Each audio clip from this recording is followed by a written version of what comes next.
we go. We've got ourselves a container-grown soursop tree, and this one already has some fruit. Isn't that pretty amazing? Now, that is the third fruit since I got this tree about a year ago, and it was a little bit smaller. Now, if you want to know what type of tree this is in terms of what variety, I will tell you, but I want you to stay tuned. Don't leave. Now, this is a grafted variety of soursop, okay? This is not just a regular seed-grown tree. This is a grafted tree, and if you've watched some of my videos, I've explained what that is, so check out some of the other soursop videos if you have a few minutes. Okay. This tree came inside because it was 39 degrees, like I've already mentioned, and I did not want to take any chances. But let's go take a look at some of the trees that stayed outdoors in the 39 degrees.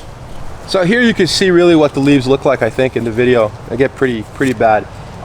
We've already got some new growth, and actually, you know what's interesting is that when I came out to look at this tree a day or two after the cold weather, I noticed that some of the younger leaves, the newer leaves in some cases, actually hold up a lot better. Look at how nice that leaf is, right?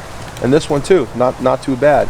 But by the same token, you've got young leaves that suffer tremendously, but then again, other leaves don't suffer so much. So there is some evidence to point here that some of the younger leaves actually hold up pretty good, and the older ones take the brunt of the damage. But in some cases, they don't all fall off; they just kind of stay there. Eventually, they will, and then you get a whole bunch of new growth. If you look real close here, I probably can't get you to see that, but there's a bunch of new growth coming out all over the place. Okay. All right, so this big old container here has another soursop tree in it, and this is a variety called Miami. Over here is an air layer.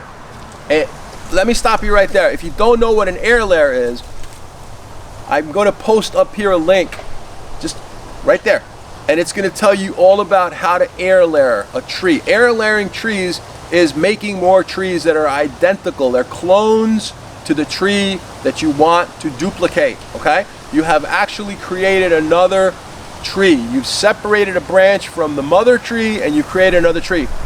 Watch the link, okay? This is going to give you a very good explanation, and it'll give you the confidence to go out and start air layering fruit trees, okay? So this is a small branch that came from the first tree that I showed you, the one that has the fruit hanging from it. And this air layer is doing really well. It's rooted in the pot very nicely, and I'm almost ready to go ahead and put it into a 3-gallon pot, okay?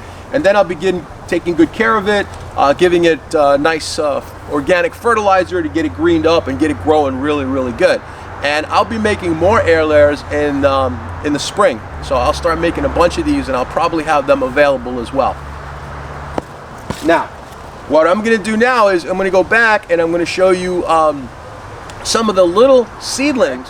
If you look here, you're going to see a tube, and this tube here has beautiful little seedlings growing. These are soursop seedlings from a variety which I've mentioned earlier called Miami.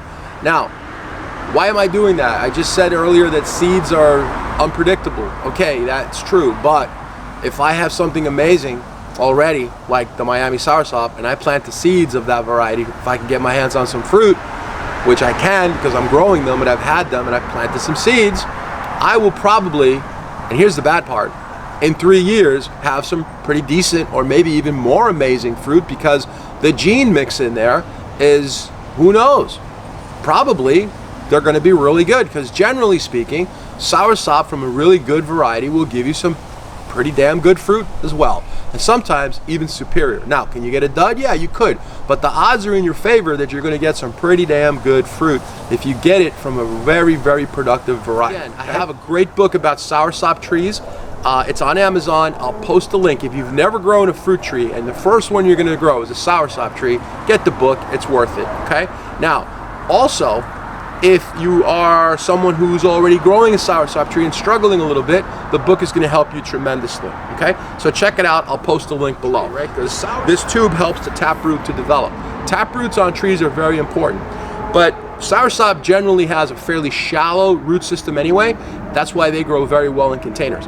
But if you're going to grow one in a container, and you have it very, very root bound, it's usually a good idea to make sure you spread out the roots, especially look for that taproot. And I have cut the taproot many times. I've never killed a tree because I cut the taproot. There's actually a video I have that if you watch it, I'm planting that tree earlier that's in the ground. It shows you how I planted it, taking it out of the container. I really rough up those roots, and everyone thought I was nuts because every time someone talks to me, Pepe, man, you're really rough on those roots. Nothing's gonna happen. Just rough them up on soursop and the tree will bounce right back. It helps the roots to not continue to grow with that root circling memory that they get, and it'll actually spread out. The tree will be fine.